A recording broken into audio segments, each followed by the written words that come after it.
Tens of thousands of inmates have received state unemployment benefits totaling in the millions. KCAL 9's Jasmine Viel is live in our newsroom with more. Jasmine. Yeah, Susie, 9 district attorneys across California just formed a task force, and what they uncovered is shocking and staggering, to say the least. And tonight they are calling on Governor Newsom to take action immediately. Asaro Aguirre is awaiting execution in San Quentin State Prison for the murder of 8-year-old Palmdale boy Gabriel Fernandez, who was abused, tortured, and beaten to death in 2013.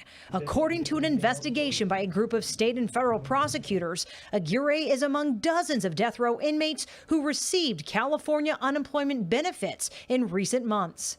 The total amount through August that we know of is $420,000 in the name of death row inmates.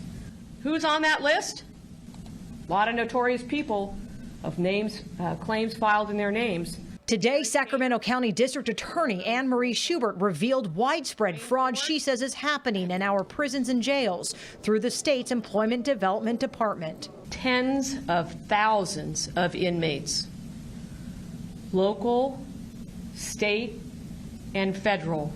She says last month prosecutors became aware of the massive problem and formed a task force to tackle it. The highest single claim paid is close to $20,000.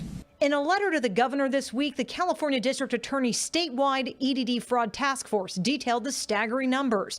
They found there were more than 35,000 claims filed between March and August in the names of inmates, and 20,000 of those claims have been paid out, totaling more than $140 million. I saw people on the list that I personally prosecuted, and I'm like, oh my God, they're like people doing murders and rapes, and they're in there forever. You know, 2020, the unbelievable. ED. She says rap videos like this one on YouTube have people showing off how they were able to dupe the system. I mean, and quite frankly, they're mocking us, they're flouting it, they're laughing at us because it's so rampant. She did say some inmates could have had their identity stolen.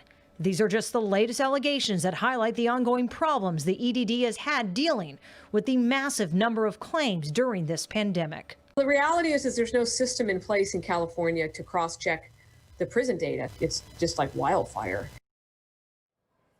So Governor Newsom responded saying he has already taken action, saying in part that based on that direction, EDD and CDCR in partnership with the USDOL, Department of Labor, work to match the social security numbers of those in state custody to identify the scope of the problem and to hold people accountable. What about the EDD? Well, it says it has been working to identify suspect claims, and it has enhanced prevention efforts like working with cybersecurity experts during this unprecedented time. But wow, Juan, Susie, I'll send it back to you. The numbers speak for themselves. Pretty shocking. Sure do.